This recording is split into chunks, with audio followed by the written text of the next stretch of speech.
বুঝলি ভাই, এই চাকরের জীবন আর ভালো লাগে না, শালা কোনো কোনো মেয়ে বড় লোক হতে হবে। ঠিক বলেছিস। সেই পাড়ার আশিককে দেখ, শালা একসময় ভিক করে খেত, সেও এখন বড় লোক হয়ে গেছে, আর আমরা শালা চাকরি রয়ে গেছি। তুই বড় লোক হতে চাস? আমি তোকে বড় লোক বানাবো। ভাই কিভাবে আমাকে একটু বল, তুই যা বলবি আমি তাই করবো।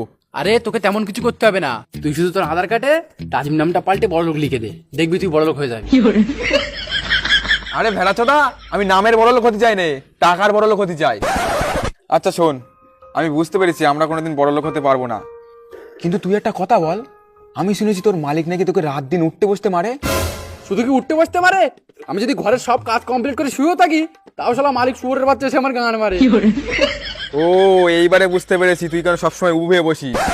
হ্যাঁ ভাই, এই জন্যই আমি সবসময় উভয়ে বসি। তুই বলে ওই বাড়িতে কাজ করছিস, আমি হলে ওই বাড়িতে মরে গেলেও কাজ